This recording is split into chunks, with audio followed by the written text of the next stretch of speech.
Tahimik ang umaga nang sumakay muli si Lance sa kanyang bisikleta. Ang hangin ay malamig.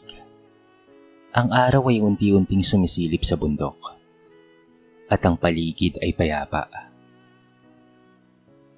Isa sa mga kinahihiligan niya ay ang magbike tuwing umaga. Sabayan ang pagkuha ng litrato gamit ang kanyang lumang kamera.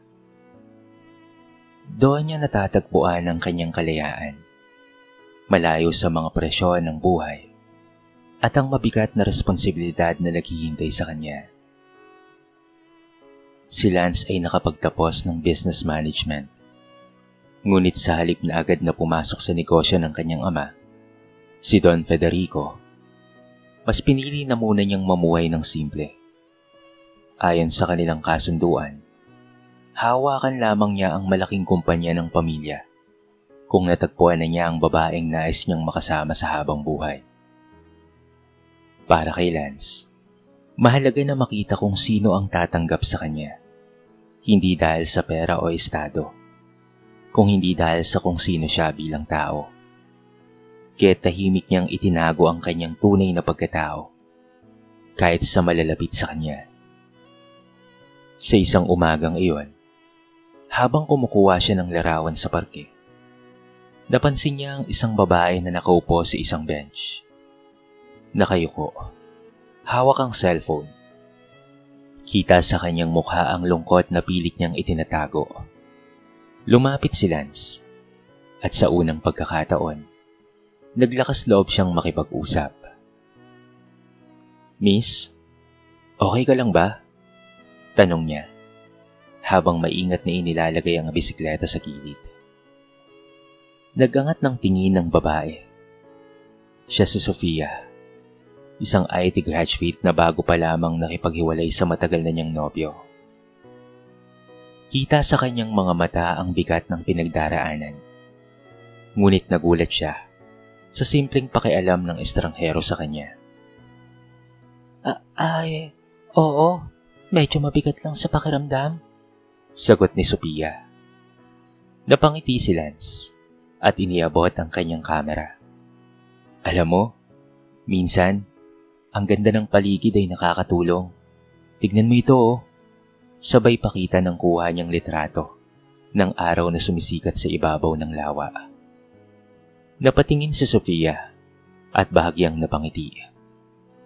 "Ang ganda, parang may pag-asa." Doon nagsimula ang kanilang pagkakaibigan. Madalas silang magkita sa parke. Si Lance na mahilig magbike at kumuha ng litrato, at si Sofia na unti-unting nakahanap ng kasiyahan sa simpleng presensya niya. Hindi nagtagal, naging malapit silang magkaibigan hanggang sa nahulog ang loob nila sa isa't isa. Isang gabi, inimbitahan ni Sofia si Lance na ipakilala sa kanyang pamilya. Kinakabahan si Lance, hindi dahil sa hiya, kung hindi dahil alam niyang mapangmata ang pamilya ni Sofia. Ang ama nito ay si Alberto, isang negosyanteng konserbatibo. Ang ina naman nito ay si Corazon, kilala sa pagiging mapili sa mga taong dinadala ng anak. Sa pagkainan, sunod-sunod ang tanong ni Corazon. "So, Lance, anong trabaho mo ngayon?" Napatigil si Lance. Gusto sana niyang sabihin ng totoo na wala siyang permanenteng trabaho at mas pinipiling mamuhay ng simple. Ngunit ramdam niya ang bigat ng tingin ni Corazon at pati na rin ng padre de pamilya. Kaya naman sa isang iglap ay napilitan siyang magsinungaling. "Engineer po ako," sagot niya. Pilit na nakangiti. Nagliwanag ang mukha ng pamilya, lalo na ni Corazon. "Ay, mabuti naman kung ganon. At least may narating ang boyfriend ng anak ko." Doon nagsimula ang kasinungalingan. Sa una, tila lahat ay maayos. Masaya ang pamilya sa kanya. Magaan ang trato. At tuwang-tuwa si Sofia na natanggap ito ng mga magulang. Ngunit sa loob-loob ni Lance, alam niyang ang isang kasinungalingan ay magbubunga ng mas mabigat na problema. At doon nagsimula ang kanyang tunay na pagsubok. Lumipas ang ilang linggo mula nang ipinakilala ni Sofia si Lance sa kanyang pamilya. Sa umpisa, tila maayos ang lahat. Madalas silang maghapunan sa bahay ng pamilya ni Sofia. At sa bawat pagbisita ay masigla ang usapan. Si Corazon ay abala sa pagkukwento patungkol sa mga anak ng mga pinsan at pati na rin ang pamangkin na pawang mga profesional. Doktor, abogado, arkitekto, at iba pa. At sa tuwing siya'y nagtatanong kay Lance patungkol sa kanyang trabaho bilang isang engineer, magalang lamang siyang sumasagot ng mga pangkalahatang linya. Busy lang po ako sa mga project, tita, ani Lance minsan, sabay ngiti. Ngunit sa loob niya ay mayroong kaba. Hindi niya alam kung hanggang kailan niya mapaninindigan ang kasinungalingan. Habang masaya ang lahat, hindi nakalusot kay Corazon ang mga sagot na tila walang laman. Palagi niyang napapansin na hindi detalyado ang mga paliwanag ni Lance patungkol sa mga proyekto. Minsan, ay nagtanong ito ng mas seryoso. Lance, saan nga ba ang site ng project ninyo? Sa Quezon City ba o Makati? Tanong niya habang nakatingin ng diretso. Bahagyang nabigla si Lance, ngunit agad na nagsalita. Ay, sa Quezon City po. Pero minsan ay lumilipat-lipat. Depende po sa kailangan. Hindi kumibo si Corazon, ngunit sa kanyang mga mata ay may lumalalim na duda. Sanay siya sa pakikipag-usap sa mga profesional at ramdam niyang may kakaiba. Sa kabilang banda, si Matilda, ang tiyahin ni Sofia, ay mahilig magparinig. Kapag may family gathering, hindi siya nauubusan ng patutsada. Nako, Sofia, ani Matilda, minsan habang nagkakape. Ang swerte mo, no? At engineer ang napili mo. Hindi tulad ng iba dyan, na kung ano-anong trabaho lang, walang mararating yun sa buhay. Sabay lingon kay Lance, na siya ang pinapatamaan. Napakagat-labi si Sofia. Tita, hindi lang naman titulo ang sukatan ng tao. Si Lance ay responsable at mabait. Responsable? Bakit parang wala naman akong naririnig na malaking proyekto sa kanya? Dagdag pa ni Matilda, na puno ng pangungutya. Tahimik lamang si Lance, hindi dahil wala siyang maisasagot, kung hindi dahil sa ayaw niyang makipagbangayan. Alam niyang masisira lamang ang gabi kung papatulan niya ito. Sa halip, tinitigan niya si Sofia, na pilit siyang ipinagtatanggol. Sa puso ni Lance, mas lalo niyang naramdaman na tama ang kanyang desisyon na itago muna ang kanyang tunay na pagkatao. Ayaw niyang mahalin dahil lamang sa kanyang yaman at estado. Ngunit habang lumilipas ang mga araw, unti-unting nagiging halata ang malamig na trato ng pamilya, lalo na ni Corazon. Hindi na kasing init ng dati ang kanilang pakikitungo. Kapag may okasyon, tila hindi na siya bahagi ng usapan. Si Sofia na lamang ang laging kumakapit sa kanya, nagpaparamdam ng suporta. Isang gabi, kinausap si Sofia ng kanyang ina. Sofia, anak, sigurado ka na ba talaga dyan kay Lance? Hindi ako kumbinsido. Parang may tinatago ang lalaking yun.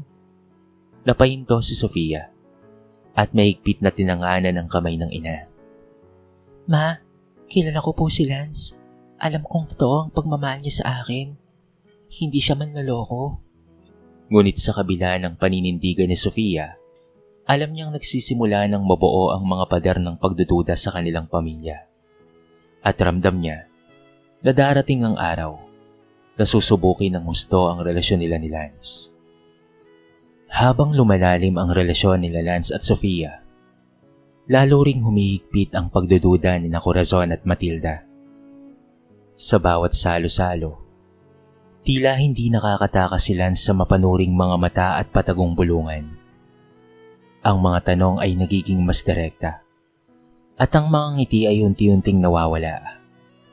Alam mo, Ate Corazon, bulong minsan ni Matilda, parang hindi talaga engineer ang Lance na yan. Pansinin mo, wala siyang naibabahagi patungkol sa trabaho niya. Ang mga engineer, mahilig magkwento ng mga project, mga kontrata, mga plano. Pero siya, puro bike at litrato lang. Napabuntong hininga si Corazon. Sa totoo lang, yan din ang iniisip ko. Hindi ako mapanatag kung totoong engineer ba siya. Dapat may maipakita naman siya. At doon nagsimula ang plano. Dahil may kakilala sa isang opisina, pinakiusapan nila itong silipin ng Professional Regulation Commission o PRC records upang malaman kung talagang lisensyado si Lance. Ilang araw lamang ang lumipas, dumating na ang balita. Wala ni anino ng pangalang Lance sa talaan ng mga lisensyadong engineer. Gulat at pagkainis ang bumalot kay Corazon. Ay na nga ba ang kutob ko? Niloloko niya ang anak ko. Hindi siya dapat pagkatiwalaan. Agad itong ibinahagi ni Matilda sa pamilya. Hindi na nila maitago ang malamig na pakikitungo. Sa tuwing may family gathering, halos hindi na pinapansin si Lance. Kung makatingin man, puno ng panghusga at pag-uusig. Bakit ba parang wala ka namang kwento sa trabaho mo, Lance? Ani Matilda sa gitna ng hapunan. Ang pinsan kong si Marco, arkitekto. Grabe ang mga project niya. Pero ikaw, bakit wala man lamang kaming naririnig patungkol doon sa'yo? Tahimik lamang si Lance. Hindi siya makapagsalita. Hindi dahil sa wala siyang maipagmamalaki. Kung hindi dahil sa alam niyang anumang sabihin niya ay magiging panibagong batikos. Si Sofia, ramdam ang bigat ng sitwasyon. Agad itong sumabat. Tita, hindi naman kailangang ikwento ni Lance ang lahat. Hindi naman sukatan ng pagmamahal o pagkatao ang trabaho. Ngunit imbes na tumigil, lalo lamang nagpatutsada si Matilda. Nako, Sophia, bata ka pa. Hindi lang pagmamahal ang puhunan sa buhay. Kailangan rin ng seguridad. Hindi ka mabubuhay sa pagmamahal lang. Halos mapaluha si Sofia. Nasasaktan siyang makita kung papaanong minamaliit ng sariling pamilya ang kanyang nobyo. Ngunit higit siyang nasaktan dahil alam niyang hindi sinungaling si Lance. Oo, nagsinungaling ito patungkol sa pagiging engineer. Ngunit naniniwala siyang may mas malalim na dahilan ng lahat. Isang gabi matapos ang hapunan, kinausap ni Sofia si Lance habang naglalakad sila pauwi. Lance, sabihin mo nga sa akin ng totoo. Hindi ako magagalit. Gusto ko lang talagang malaman. Engineer ka ba talaga? Tanong niya. Baka sa boses ang pangungusap na matagal nang iniipon. Napahinto si Lance. Sandaling natahimik at tinignan ng mga mata ni Sofia. Gusto na niyang magpakatotoo sa totoo lang. Ngunit naaalala niya ang kasunduan nila ng kanyang ama, si Don Federico. Kapag natagpuan mo na ang babaeng handang mahalin ka kahit walang-wala ka, doon mo lamang maawa ka ng negosyo, anak. Ngumiti siya.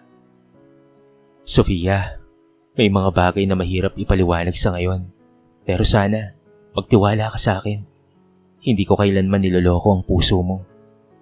Bagamat nag-aalangan, pinili ni Sofia na maniwala. Mahal na mahal niya si Lance. At alam niyang may dahilan sa likod ng lahat. Ngunit hindi titigil ang kanyang pamilya. Sa susunod na pagtitipon, ay balak silang harap-harapan ng ipahiya itong si Lance. Dumating ang araw ng malaking pagtitipon ng pamilya ni Sofia. Kaarawan ng kanyang ama na si Alberto. Buong angkan ay naroon. Mga pinsan, tiyuhin, tiyahin, pati na rin mga kapitbahay na malapit sa pamilya. Masigla ang paligid. Puno ng tawanan at musika. Ngunit sa puso ni Lance, merong bigat na hindi matanggal. Alam niyang magiging mahirap ang gabing iyon. Pagdating nila ni Sofia, agad na sinalubong sila ni Corazon at Matilda. Parehong malamig ang ngiti. At bakas ang mga matang parang naghihintay ng eksenang ikakapahiya niya. Ah, nandito na pala ang engineer. Ani Matilda. May halong pang-iinsulto ang tono. Siguro naman may dala ka ng magandang balita patungkol sa trabaho mo, no? Napayuko si Lance. Bago pa man siya makasagot, agad namang sumabat si Sofia. Tita, pwede bang ngayong gabi mag-focus na lamang tayo sa birthday ni Papa? Hindi kailangang laging si Lance ang paksa. Ngunit hindi pinakinggan ang kanyang pakiusap. Sa kalagitnaan ng hapunan, biglang tumikhim si Corazon. Halatang may nais na ipahayag sa lahat. Mga kapamilya, Panimula niya. gusto ko lang linawin ang isang bagay. Matagal na tayong niloloko ni Lance. Hindi siya engineer tulad ng sinasabi niya. Nabigla ang lahat. Napatigil ang mga ito sa pagkain. Napatingin kay Lance at nagsimulang magbulungan. Wala ang pangalan niya sa PRC doon sa listahan ng mga engineer. Sinuri namin mismo. Ang totoo, hindi siya lisensyado. Paano natin pagkakatiwalaan ng isang taong nagsisinungaling? Dagdag pa ni Corazon. Mariing nakatingin kay Lance. Nanginginig ang kamay ni Sofia habang ito ay nakaupo. Ma, bakit kailangan mo pang ipahiya sila sa harapan ng lahat? Kung may problema ka, pwede naman tayong mag-usap ng pribado. Ngunit hindi siya pinakinggan ni Matilda at kahit pa ng kanyang inang si Corazon. Sofia, mas mabuti nang malaman mo ang totoo. Ang lalaking yan ay sinunghaling. Hindi siya nararapat para sa'yo. Tahimik lamang si Lance. Hindi binigyang linaw. Hindi siya sumigaw.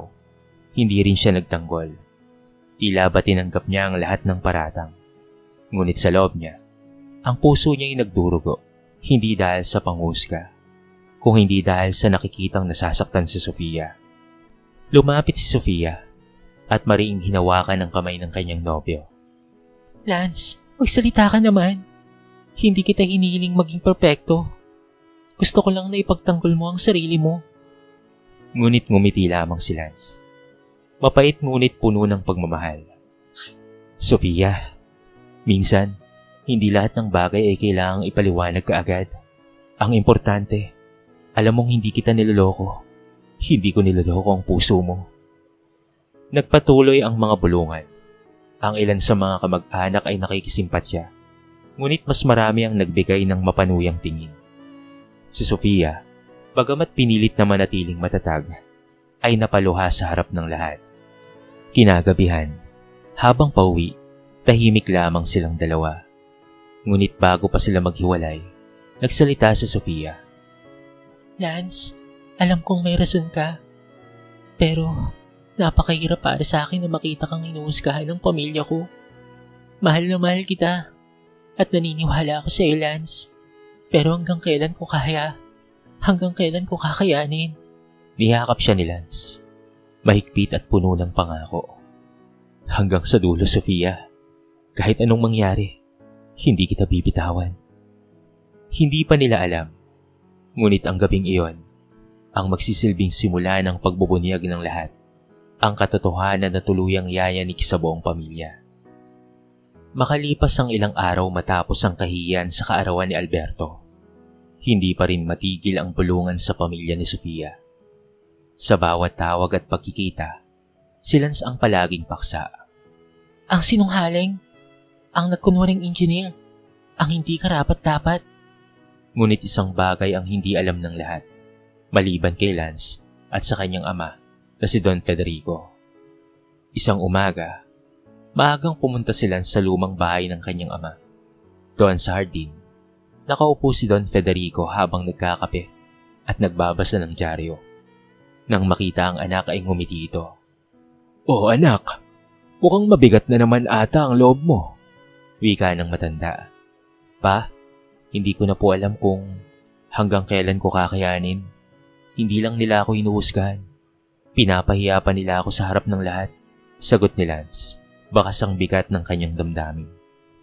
Tahimik na napabuntong hininga si Don Federico. "Naalala mo ba ang kasunduan natin, anak? Kapag natagpuan mo ang babaeng handang mahalin ka kahit wala kang yaman o titulo, doon mo lamang mahahawakan ang negosyo. Anak, ito na marahil ang pagsubok na magpapatunay kung totoo siya." Napaisip si Lance. Ito ang dahilan kung bakit niya itinago ang kanyang pagkatao. Hindi niya gustong mahalin dahil sa kanyang kayamanan, kung hindi dahil sa kung sino siya. Ngunit hindi niya inaasahan na ganito kabigat ang magiging kapalit. Samantala, sa bahay ni na Sofia, hindi mapakali si Corazon. Paulit-ulit niyang pinapaliwanag sa kanyang asawa na mali si Sofia sa pagpili kay Lance. Ngunit isang tawag ang dumating na ikinagulat ng lahat. Isang matandang kaibigan ng pamilya ang dumating upang makipagkita kay Alberto. Habang nagkakape sila, nabanggit nito ang pangalan ni Lance. Alberto, kilala mo ba ang batang kasama ng anak mo? Si Lance? Aba, anak yan ni Don Federico. Nanlaki ang mga mata ni Alberto. Ano? Imposible. Ang Lance na yun, simpleng tao lang. Pabike-bike lang ang alam. Ngumiti ang kaibigan. Nako, nagkakamali ka. Hindi ganon kaibigan. Ang pamilya nila ang may-ari ng isa sa pinakamalaking kumpanya sa lungsod. Si Lance, siya lang ang tanging tagapagmana. Nabitawan ni Alberto ang tasa ng kape. Hindi makapaniwala sa narinig. Agad niya itong sinabi kay Corazon. Ngunit imbes na matuwa, napuno ng hiya ang babae. Ang binatang tinawag nilang sinunghaling at walang mararating sa buhay ay higit pa pala sa lahat ng kanilang pinagmamalaki. Sa sumunod na hapunan, dumating si Lance kasama si Sofia. Tahimik ang lahat at ramdam ang bigat ng hangin. Ngunit bago pa man makapagsimula ng mga parinig si Matilda, nagsalita si Alberto. Lance, totoo bang ikaw ang anak ni Don Federico? Tanong niya, diretso at may bahid ng kaba. Nagangat ng tingin si Lance at sa wakas, nagpasya na siyang magsabi ng totoo. Opo, ako po ang nag-iisang anak niya. Nakatapos po ako ng business management para sa paghahanda sa aming kumpanya. Pero hindi ko pa tinatanggap ang responsibilidad na yon. Gusto kong mahalin ako ng tao, hindi dahil sa negosyo namin, kung hindi dahil sa kung sino ako. At si Sofia, siya lang ang nakakakita sa akin bilang ako. Napatahimik ang buong hapag. Si Corazon at Matilda ay parehong hindi makatingin ng diretso kay Lance. Ang kanilang mga salita noon ay biglang bumalik sa kanilang isipan. Ang mga panlalait, ang mga panghusga, at ang mga pangiinsulto. Napahiya silang lahat, hindi lamang sa harapan ng pamilya, kung hindi lalo na sa kanilang sarili. Samantala, si Sofia bagamat kulat, ay ngumiti at maigpit na hinawakan ng kamay ni Lance. Kahit ano pa ang estado mo sa buhay, Lance, kahit anong kayamanan ang meron ka, mahal kita. Mahal kita kahit sino ka pa. Hindi nagbago ang lahat. Sa gabing iyon, nagsimulang magbago ang ihip ng hangin. Ngunit hindi pa tapos ang lahat.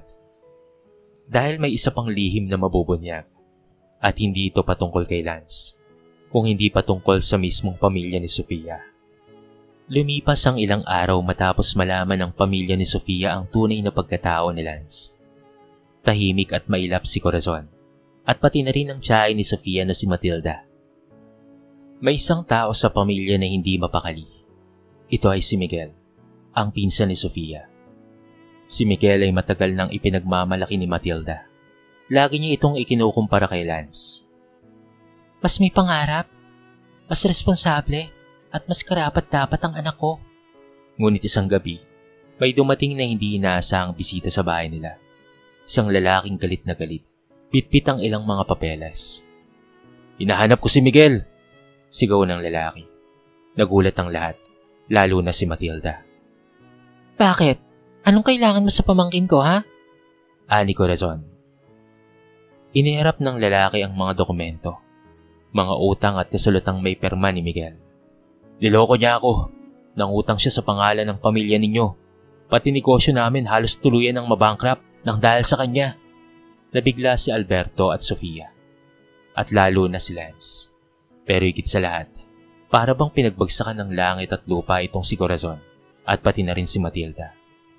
Ang kanyang anak na ipinagmamalaki at laging ikinukumpara kay Lance ay may tinatago palang mabigat na kasalanan. Naglabasan pa ang iba pang mga detalye. Sugal, maling pamumuhunan, at mga pautang na hindi nababayaran. Ang Miguel na akala nila'y huwaran ay isa palang pabigat at pasanin. Hindi totoo yan. Pilit na sigaw ni Matilda, ngunit nanginginig ang tinig niya. Lumapit si Miguel, halatang wala nang kawala, Ma, patawad. Totoo ang lahat. Ginawa ko yun dahil gusto kong patunayan na kaya kong maging matagumpay. Pero mali ang naging paraan ko. Bumagsak ang luha ni Matilda, ngunit kasabay nito ang hiya. Lahat ng pangungutya niya kay Lance ay bumalik sa kanya, at ngayon sariling anak at kanyang sariling laman ang tunay na kahihiyan ng pamilya. Tahimik lamang si Lance, ngunit nagsalita rin. Tita, wala akong galit sa inyo, pero sana matutunan nyo na hindi ang yaman, titulo o pagpapanggap ang sukatan ng pagkatao. Lahat tayo ay may kahinaan at lahat tayo ay dapat na natututo. Napayo ko si Matilda habang si Corazon ay tuluyang napayak.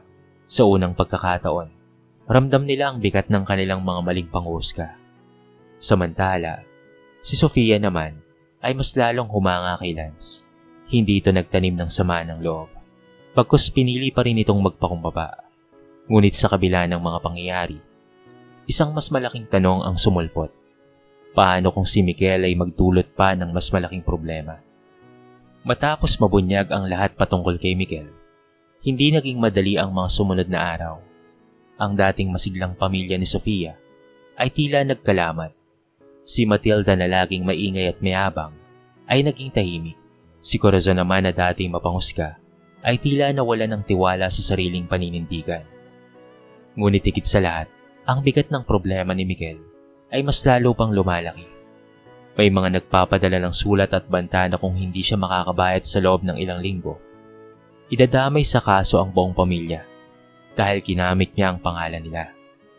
Isang gabi, nagtipon ang pamilya ni Sofia upang pag-usapan ang sitwasyon. Naroon sina Alberto, Corazon, Matilda, Miguel, Sofia, at pati na rin si Lance at ang iba pang mga kamag-anak. Tahimik ang lahat, tila walang makapagsalita. Hindi ko alam kung paano kong ayusin to. Paano na ako? Umiiyak na sabi ni Miguel. Wala akong maibabayad. Sumabat naman si Matilda. Patawad sa inyong lahat. Ako ang unang nagturo ng mali sa kanya. Lagi kong ipinapakita na mahalaga ang yabang kaysa sa pagsusumikap. At si Lance. Huminto siya at bahagyang tumingin sa binata. Ikaw ang pinaka-nasaktan ko sa mga salita ko. Patawad, Lance. Napatingin ang lahat kay Lance. Tahimik itong umupo bago dahan-dahang nagsalita. Hindi ko kailanman hinangad na magtanim ng galit siyang. Pero naniniwala ako, darating ang araw na matututo tayong lahat kung ano ang tunay na sukatan ng tao. Hindi ang diploma, hindi ang yaman, kung hindi ang pagkatao.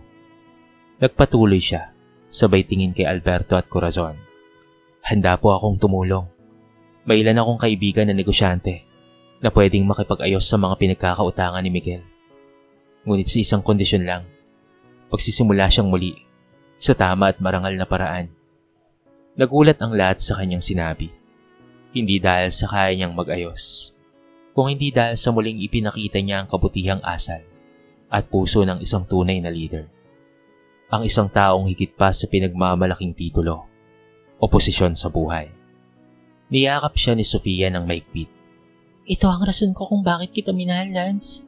Hindi dahil sa kung anong meron ka, kung hindi dahil sa kung sino ka. Napakabuti mo, Lance.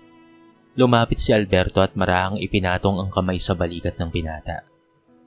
Lance, anak, patagal na kitang tinitingnan bilang isa sa pamilya. At ngayong alam ko na ang lahat, ang iyong pinag-aralan, ang kasunduan mo sa iyong ama, at ang tunay mong puso, mas lalo pa kitang nare-respeto. Si Corazon naman, na noon ay laging laban at labag sa loob niya na kasama ng kanyang anak si Lance, ay napaiyak na lamang. Patawad, Lance. Masyado akong naging bulag sa mga panlabas na bagay. Hindi ko nakita ang totoong halaga mo. At doon, sa unang pagkakataon, naramdaman ni Lance ang pagtanggap sa kanya. Hindi bilang isang huwad na engineer, kung hindi bilang siya mismo. Ngunit higit sa lahat, natutunan ng buong pamilya na ang pagmamahal at respeto ay hindi dapat nakabase sa kayamanan o estado, kung hindi sa katapatan at sa kabutihan ng puso. Sa gitna ng gabing iyon, habang magkahawak ang kamay ni Lance at Sofia, Malinaw ang direksyong tatahakin nila.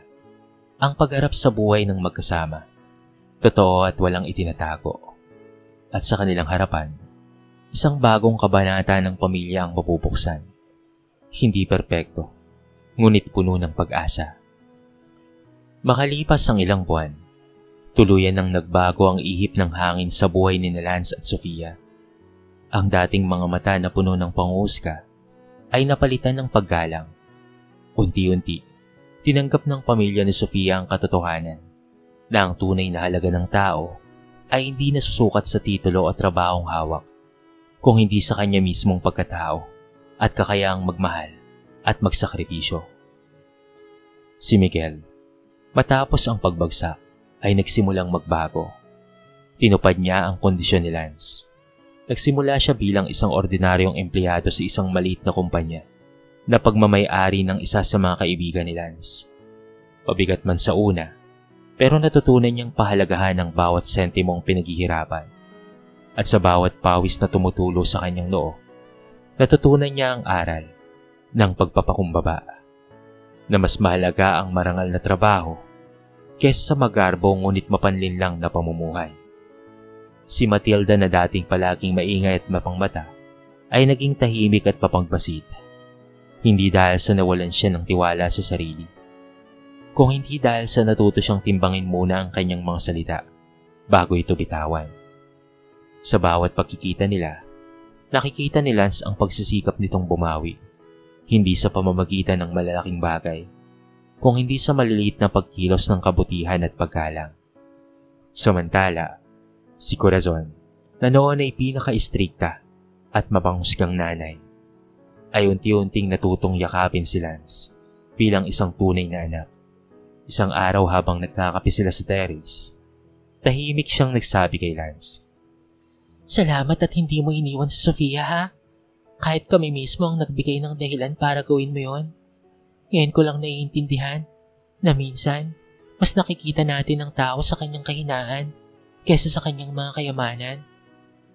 Si Alberto naman, bagamat tahimik sa buong proseso, ay laging nakamasid. Siya ang unang nakakita ng tunay na halaga ni Lance.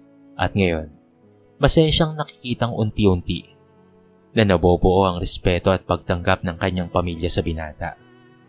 Samantala, si Lance at Sofia naman ay mas lalong tumibay ang samahan. Wala nang mga lihim. Wala nang mga kasinungalingang kailangang itago. Masaya silang namumuhay ng simple. Nagbibisikleta, kumakain sa mga karinderya, naglalakbay sa maliliit na bayan. Mga bagay na dati pinagtataasan ng kilay ng pamilya. Ngunit ngayon pinagmumulan ng inspirasyon. Hanggang sa dumating nga ang araw na bumalik si Don Federico, ang ama ni Lance. Nakita niyang natagpuan na ng kanyang anak ang babaeng tunay na magmamahal dito. Hindi dahil sa kayamanan, kung hindi dahil sa kanyang kabuuan. At sa ilalim ng lilim ng punong mangga sa kanilang asyenda, iniabot niya kay Lance ang simbolo ng kanilang kasunduan, ang susi ng kanilang negosyo. Anak, sabi ni Don Federico, ngayong handa ka na. Hindi dahil sa nakatapos ka ng business management. Hindi dahil sa ako ang nag-utos, kung hindi dahil sa natagpuan mo na ang dahilan para ikaw ay magsikap. Si Sofia at ang iyong kinabukasan. Humawak si Lance sa kamay ni Sofia at ngumiti. Oo, Papa, panahon na at sisiguraduhin kong itatayo ko ang negosyo, hindi lang para sa ating pamilya, kung hindi para na rin sa maraming tao na umaasa sa atin. Napaiyak si Sofia sa tuwa. Sa wakas, natupad na ang pangarap ni Lance. Hindi bilang isang huwad na engineer, kung hindi bilang isang tunay na lalaki na pinili ang tamang panahon para yakapin ang kanyang kapalaran. At sa huli, natutunan ng lahat ang pinakamahalagang aral. Ang yaman ay maaaring mawala. Ang titulo ay maaaring mabaon sa limot. Ngunit ang katapatan, kabutihang asal, at wagas na pagmamahal, yan ang tunay na kayamanang hindi kailanman mabubura. Dito na po nagtatapos ang ating maiksing kwento sa araw na ito. Sana po ay nagustuhan niyo mga kabarangay. Ano pong masasabi niyo sa ating kwento? I-comment nyo naman po sa baba ang inyong mga reaksyon at babasahin ko po ang lahat ng yan. Paki-like and share na rin ang ating kwento para mapakinggan rin ng iba. At kung bago ka pa lamang sa ating channel, baka naman pwedeng pakihit ang subscribe button at bell notification button para palagi kang updated sa mga bago nating upload na katulad nito. So paano mga kabarangay? Hanggang sa muli, thank you so much and peace out.